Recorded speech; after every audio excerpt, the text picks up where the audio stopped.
Today's Dhamma talk will be about one of the insight knowledges. One of the insight knowledges that some of you are presently experiencing, and some of you others have already experienced some time ago and are well familiar. And we shall, like the Venerable Sayadaw U Pandita, look or approach this topic by looking at the theory and the practice. Now, first of all, the terminology. The knowledge that we're going to talk about is the knowledge of the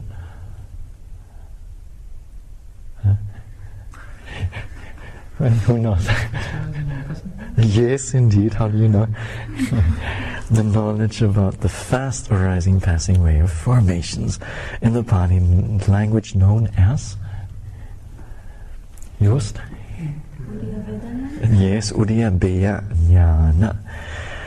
And the spelling here is Udaya Baya,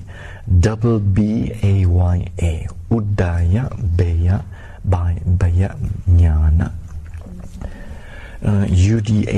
Udaya, Udaya, and then Baya. It's one word. No, Udaya Beya Jnana. Now, this Pali word is a compound of two things, two words or two parts, namely Udaya and Beya. And then the first part can be further broken down into Ud and Aya, and the second part, namely Beya, can be broken down in Biya, so that's Vy, and Aya. So I'll say again, first part is broken and can be broken down into Ud, Ud, and then Aya, Aya, and then the second part can be the word Beya, and it can be broken down in Vya, which is spelled V-Y, and Aya is A-Y-A. Now, the meaning of these parts are as follows. Ud in the Pali language means out in an upward direction. So, for instance, out of or forth, as can be found in the word umujati, and there, or this word, this verb means to rise up and out of the water, umujati. And so, in the Pali language, when certain consonants meet, then they are assimilated, and this is known as sandhi. And so the D from Ud here together with M becomes double M, umujati. And then, as for the second part of the first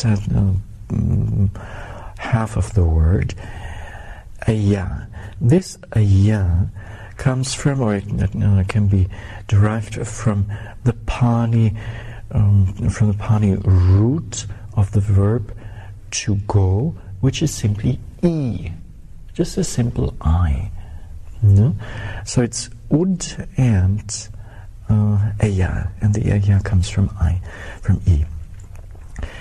And then as for the second part, well, we have this short Vya, and this is a form of a prefix which comes from V, the prefix V, like in Vipassana. And here it means asunder, or denoting disturbance, separation, destruction, breaking up, or simply down. And then the last part of the second half of the word is again Aya, so that's the same as in the first part of the first word. And so Eya means to go. And so going asunder, or going into destruction. And when we put these two, these particles all together, then it means increase and decrease, or it means rise and fall, or it could mean birth and death, or it could mean up and down, or it means arising and passing. Now, this particular insight knowledge, Udayabaya Jnana, is of has two stages. Two stages or two phases, and who knows what they are?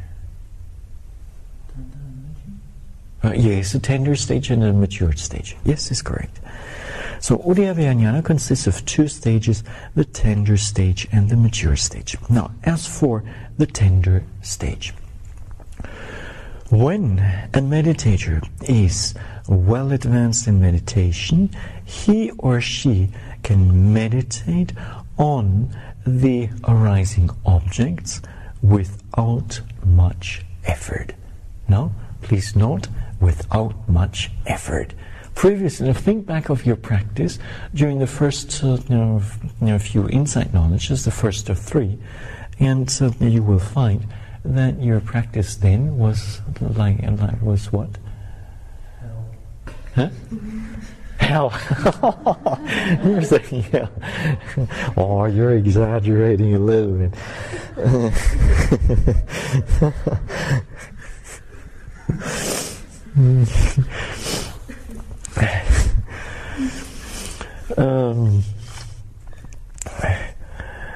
So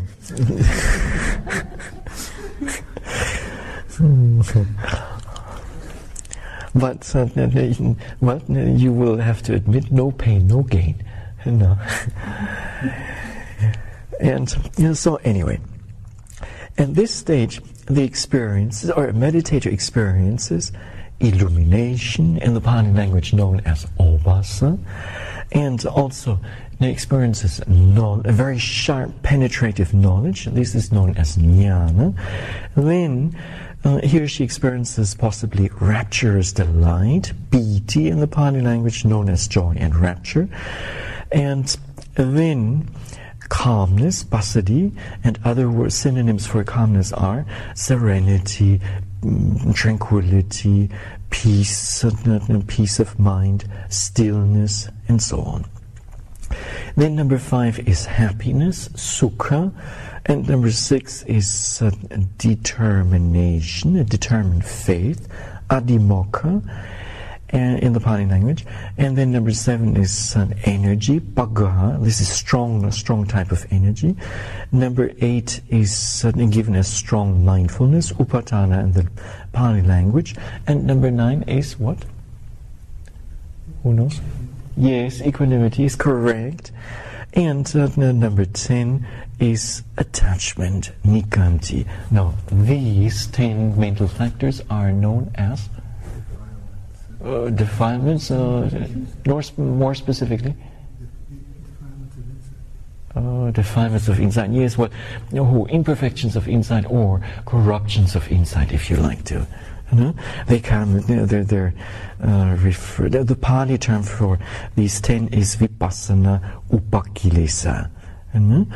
And so, now, a meditator then can also easily notice how each object of meditation arises and passes away.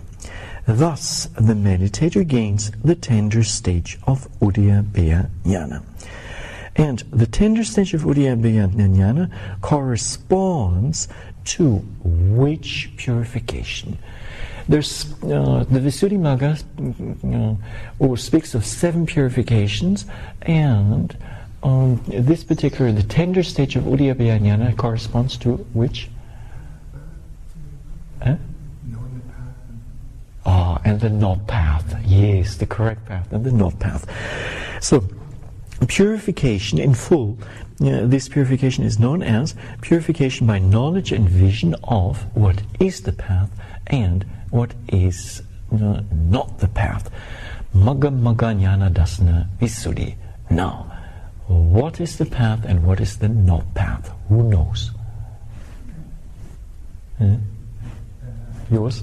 The path is just by noting, and then one can attain the path and fruition knowledge. Yes. And not the path is to be attached to this yes, to the imperfections of insight. Quite correct. Now, let us take a look at the matured stage of Udayana Jnana, the insight knowledge of the fast arising passing away of formations.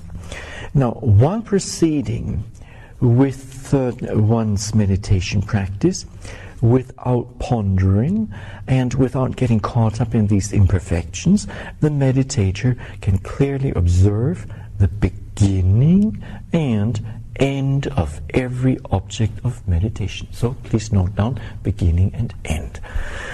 And thus he or she gains the matured stage of Udayana Jnana. Now later on we'll go into all the details.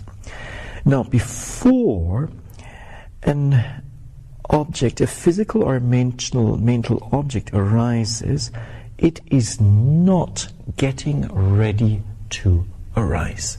No? Now this is kind of awkward, or may sound awkward, but the meaning here is that it is not waiting to. There's no object there waiting to arise. No, but rather an object suddenly arises, and having arisen, having disappeared, the object is not going to another place and gathering there. Now, what this means is that an object disappears immediately, disappears because of certain conditions. So, the emphasis here is that an object does not arise slowly. It doesn't take 5 minutes for an object to arise, and it doesn't take 5 minutes for an object to disappear. Now, please, some of you, or actually most of you, almost 90%, have experienced this insight knowledge and the preceding insight knowledges. Now, during the preceding insight knowledge, the third insight knowledge, the knowledge of comprehension, Samasana Jnana, how do the objects arise? Who remembers? Slowly? Yes. And if you think of a pain, frequently they arise slowly. And so a meditator then has time, plenty of time, to carefully observe this object arising. And then frequently, not all the time, but frequently, the same object, it will last for a while, at least a minute or 2 minutes or 3 minutes or so. And then, having lasted for a while, it will, what? Disappear? Yes. And it will disappear slowly or quickly? Slowly. Frequently, slowly. Frequently. No, it doesn't know. I'm saying frequently because sometimes it does, or an object may disappear quickly. And so, in the insight knowledge of the fast, arising, passing away of formations, it's not like this. Quickly, suddenly, the object arises, and immediately, quickly, suddenly, it disappears. And the next point is, does one have plenty of time to observe it? Not so much. Not so much. Yes? Nanda, you agree? Mm-hmm. Yes? Yeah. So, the difference here is, the difference between the fourth insight knowledge and the third insight knowledge is, in the third insight knowledge, as pointed out just now, a meditator has usually plenty of time to look at the object, to study it. No? So in terms of a pain, the pain doesn't disappear quickly, and therefore your say says it's a hell, and and then eventually, having lasted for quite some time, persisted for quite some time, it disappears. But in the fourth insight knowledge, an object arises, the middle portion is missing, one is not a meditator is not seeing it clearly, and the attention then is again on the ending portion, on the passing away. No, this is a characteristic, of very, very basic characteristic, probably the most, one of the most fundamental characteristics of this particular insight knowledge. Now, there is, and then there is yet another thing to understand. There is no old object, and all there is just one new object arising or coming and going one after another. So one object, new object arises and it disappears. And then another object arises and disappears. And it's not, to make this very clear, it's not some object arising, disappearing, the same object then arising again, no? Which would be an old object. It's not like this. No. And this becomes very clear. Again, when we contrast this with the third insight knowledge, then when you think of your pains, then what happens? Huh? What happened? Pardon me? They just come again and again.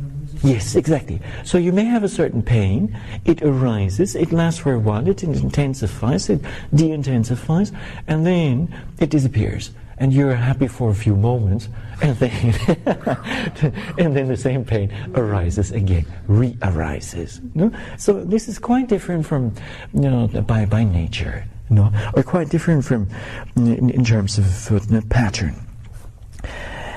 And in Burmese, this nature of udiyabhaya of objects in udiyabhaya jnana is ku pye ku pye, and I'll explain. Ku is short for aku. Aku means now, and aku pye means to arise, and pye means disappear or dissolve. So now arising, now disappearing. No, this is what happens in udiyabhaya jnana. Quickly, fast, suddenly, coming, going. And another characteristic that we've mentioned already is seeing the beginning and the ending of an object, and the middle portion is missing, mostly. And in terms of the 7 purifications, as given in the Visuddhimagga, this matured stage of udiyabhaya jnana corresponds to the purification by knowledge and vision of the way, in the Pali language known as Patipada Jnana Dasana Visuddhi, right? And maybe for further explanation for those who don't quite understand, the progress in one's meditation practice can be described by means of different classification systems. One classification system is the system of the insight knowledges and the so-called jnanas, and there are how many of those? 16. And so udiyabhaya is number? And samasana is number? 3. Okay, correct. And then we have another classification system, and these are the 7 purifications. No? And so and the whole path can be explained by way of the purifications. However, this classification system is not as detailed as the system the system of the 16 insight knowledges. And then there's yet another one, the 3 parinyas, and that's even more gross. The parinyas. Parinyas, those are 3 understandings. More gross. Yeah, it's more gross. Since there's only 3, it's not as detailed. No, it's not as detailed as the 16 insight knowledges. No? Now, the Visuddhimagga has this to say about the mature phase of Uddiyana Jnana, namely, but why does a meditator again pursue knowledge of rise and fall? Now, here this sentence needs some explanation, especially the part again. But why does the meditator again pursue knowledge of rise and fall? The reason here, the explanation here is because previously there was mention of the tender stage of rise and fall. No? And so the writer of the Visuddhimagga asks, why does one, having contemplated the rise and fall already, the tender stage of it, no, please, for better understanding, here this expression rise and fall is not necessarily limited to only the rising and falling of the abdomen, but it means or it refers to the rise of objects and the fall of objects, the appearance of phenomena and the disappearance of phenomena in that sense. No, and it's just by coincidence that Mahasi Sayadaw has chosen the rising and falling movements of the abdomen as the primary object. Please keep this in mind to avoid unnecessary confusion. No?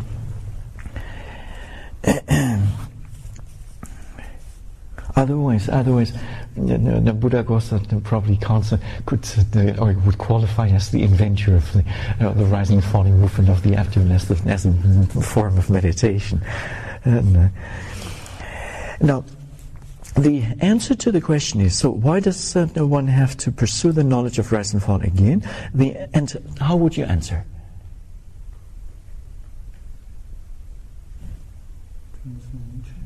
Pardon me? To understand the nature of nature. Very good. Your answers are very good. To understand the nature, to better understand the nature of not only anicca, but also dukkha and anatta. You know? And I'll read out to you what is given here in the Visuddhimagga in its original words. So to observe the characteristics, the 3 characteristics in brackets, and the knowledge of rise and fall already dealt with. Remember, as a meditator, you already dealt with it in the 3rd insight knowledge. That's when these 3 characteristics arise for the first time. But they're seen in a rather rough manner. And so, the knowledge of rise and fall already dealt with, being disabled by the 10 imperfections. So, the explanation here is, when a meditator goes on from the 3rd insight knowledge, then moves into the tender phase of the 4th insight knowledge, the imperfections of insight arise. And since these imperfections of insight tend to be what? Rather predominant or not predominant? Huh? Rather predominant, very predominant. Yes, right. Pardon me, more? Yes, indeed. Yes, indeed. That's it. And because of this, because they're so pleasurable, so fascinating, so interesting, and they feel so good, most or almost every meditator gets hooked to them to some extent or other. And as a result of it, the 3 characteristics are not seen all that clearly. No, they're kind of in the background and no longer in the foreground. And so the explanation is, the knowledge of rise and fall already dealt with, being disabled by the 10 imperfections, was not capable of observing the 3 characteristics in their true nature. But once freed from imperfections, the knowledge is able to do so. So the meditator should pursue it again here in order to observe the characteristics. So I'll put in the necessary words. So the meditator should pursue the knowledge of rise and fall again here in order to observe the three characteristics, to understand them better and better. Now, one more explanation in this connection. Our understanding of the three characteristics takes place in a gradual fashion. So, the first understanding of the characteristics arises in which knowledge? The first? No, the third. No. People may have some theoretical understanding of or some idea of anicca, dukkha, and anatta, but this is just theory. In practice, a real understanding of anicca, dukkha, and anatta arises only with the beginning of the third insight knowledge. And that is the reason why true, genuine vipassana jnana starts only with the third insight knowledge. The first and second insight knowledge are just precursors, and they do not, strictly speaking, do not qualify as vipassana yet. Because remember the term Sayadaw U frequently defines the word as vipassana as what? Yes, exactly. Seeing in different modes, or in various modes, and like you say, in the modes of anicca, dukkha, and anatta. Now, in the first and second insight knowledge, these three characteristics are not seen. So in the first insight knowledge, when a meditator sees mind and thinks that he sees non-self, it's just imagination. It's just imagination. Yeah, right. It's just a conceptual. It's just a theoretical knowledge, and it's not practice. No, and during the interviews, that's one of the points, one of the points where I have to correct the meditator. And because it has nothing to do with reality, with real observation at that point. No. And it's in one's meditation practice, it's important to keep one's practice free from concepts as much as possible. No, put all your concepts that you have, put them aside when you actually do your sitting or your walking practice. And always give preference to a bare observation or a bare awareness of what's really happening there. And no, don't let the conceptual knowledge influence your experiences. No. Now, about this matured stage of Udayabhaya jnana. Purification by knowledge and vision of the way, namely this Patipada jnana dasana, starts with the matured phase of the knowledge of arising passing way, which sets in after the meditator has dispelled the deception posed by the imperfections of insight. So this you know already. Either through his or her own unaided efforts or with the help of the teacher's instructions. And usually most of the meditator tends to become a victim of these imperfections of insight. No? If a teacher would not say anything, would not warn the meditator, the meditator is bound to get stuck in these imperfections of insight. And this is one of the reasons why meditators who practice by themselves without a teacher tend to take forever in their practice, because they get stuck there. And when they practice by themselves, they have all these pleasurable experiences, seeing lights, and then having a very sharp knowledge and experiencing lots and lots of joy and happiness and tranquility, peace, and so on. Of course, this feels good. And so naturally, the mind goes back to the same experiences over and over and over again, but there's no more progress. And the function of a teacher at this point must be to inform or to mention, or how to put this, to explain to the student that there is an obvious danger here, and not to fall into the pit. And these instructions, this advice has to be given be given again and again and again, for as long as it takes the meditator to pass through these imperfections. And frequently, or sometimes meditators complain, "Oh, you're again and again you're telling me the same thing." Is again and again the meditators fall into the same pit, and that's why the instruction has to be repeated. Because these imperfections are so attractive. So a meditator cannot be reminded often enough to be careful. Eventually, if a meditator if it's the information eventually sinks into the mind, and then the meditator manages to detach from these experiences, yes, then he or she will have quick progress. But this may take a few days. So it slows down the practice to some extent.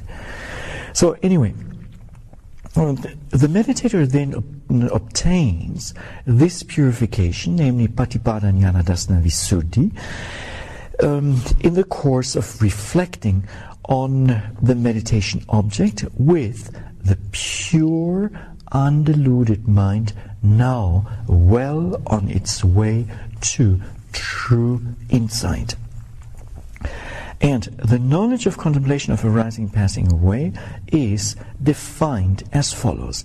And this is a definition from the Patisambhida Magga from its first chapter. There it says, the wisdom in contemplating the change of present phenomena is the knowledge of contemplation of arising and passing away. Now, I'll repeat the sentence because it's important. The wisdom in contemplating the change of present phenomena is the knowledge of contemplation of arising, passing away. Now, when an object arises and passes away, would you say this object is unchanging or changing? Changing. No? Obviously. If the object were to be there all the time, then we would not use the term change. No? So, however, let me point out that the change seen here in this insight knowledge, of course, is different from the previous one. In the previous one, we see the arising, we see the persistency of an object, the duration of it, and we see it disappearing. Now, we just see it come, we see it go. And then the next few words in this sentence, the wisdom in contemplating the change of present phenomena. Now, apart from present phenomena, there could also be what kind of phenomena? Past and future. Now, is correct. When does a meditator, during which insight knowledge, does a meditator reflect on past or future phenomena? Patisanka? Pardon me? Patisanka? Yes, it may happen in that insight knowledge, yes. And which other knowledge?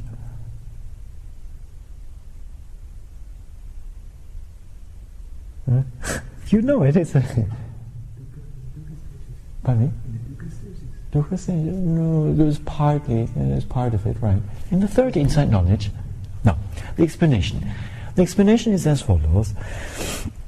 In the third insight knowledge, usually all three tenses are present. Namely, first of all, there's attention to the present, and so seeing the phenomena in the present moment, and then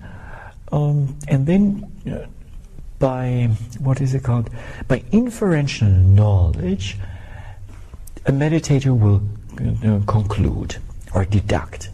Just like the phenomena arise now, last for a while and disappear, so too, or they must have done the same thing in the past. And likewise, they will do the same in the future. So, part of the third insight knowledge is, or are the three tenses of time.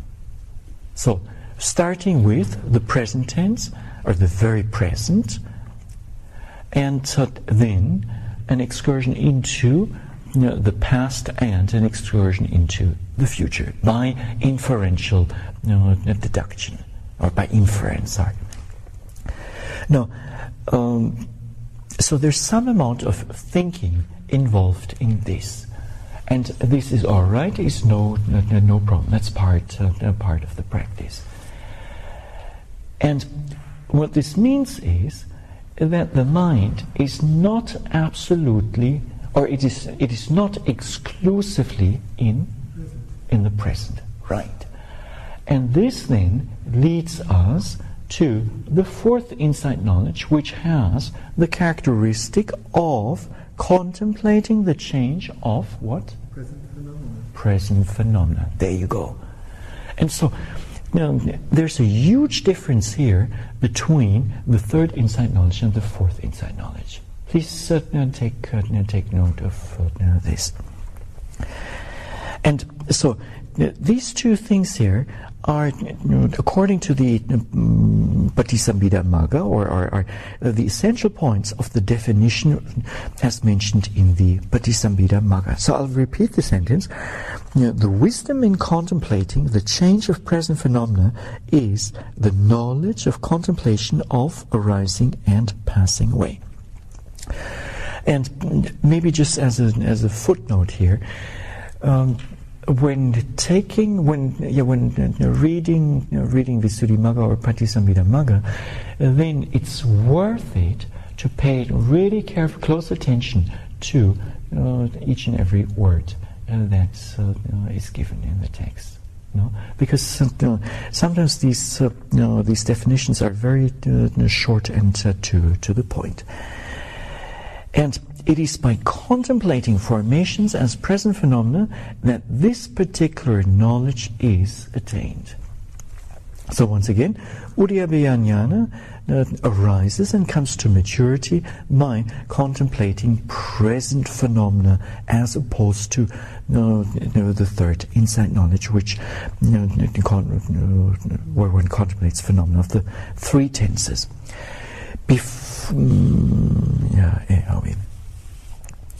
Now, this is a necessary step for seeing the change of formations, the alteration of the present condition. In order to see impermanence, one has to perceive the characteristic of passing away. And for passing away to be seen, the event of arising must also be seen.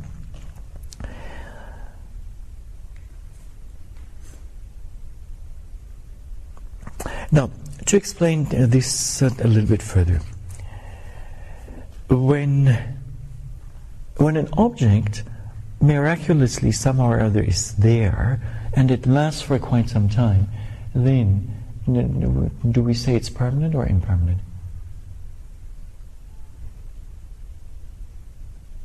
It's impermanent. No, that object is permanent then. It's permanent. No?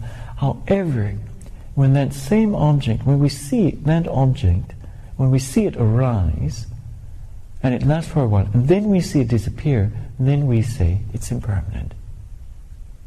So if we say it's impermanent when it's actually there, it's just the incorrect knowledge that we say it's impermanent? No, early on what I meant is, if an object an object here, this is the object. Its arising is not seen, its dissolution is not seen. And only the ongoing of the object is seen. This permanence, right?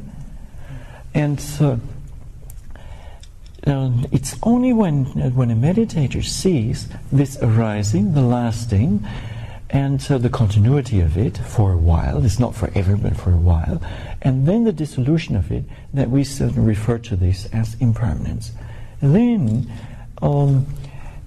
another aspect of impermanence is to see an object briefly. Well, how to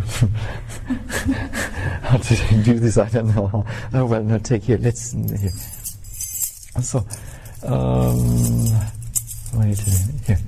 So, of course, there's something inside my fist, no? So now, arisen and passed away. No, it comes, it goes. It doesn't last forever. Now, this phenomenon, do we refer to it as permanent or impermanent? Impermanent, of course. And so that's that is what is meant here. So, in order to perceive the characteristic of passing away, one has to wait a minute. Sorry. To see impermanence, one has to perceive the characteristic of passing away, and for passing away to be seen, the event of arising must also be seen. The knowledge of arising and passing away involves the seeing of both arising and dissolution, but not the middle. At this stage, the process of arising and dissolution becomes manifest to the meditator in the very object of meditation that he or she has taken up. So this can be seen with regard to which object? Which object or objects? Rising and falling of the abdomen and? Pains and aches. And? Yes, and? Walking meditation. Mental states, yes. Anything else? Three characteristics. No, the answer is it's all what you say is all correct. The answer is this applies to all phenomena of the five aggregates. No, whatever you have in terms of phenomena arising in the body and in the mind, they will all behave according to the same characteristics, or same pattern. Now, when a meditator first experiences this Uddiyabhaya Jnana, then how does he or she experience it? In the matured stage, yes. In matured stage. Yours? In a clear manner. Oh, bravely you're saying in a clear manner. Oh, many times. Oh, especially beginning meditators who haven't practiced that long yet, they may get a taste of this Uddiyabhaya Jnana maybe only within one sitting for just 5 minutes or so.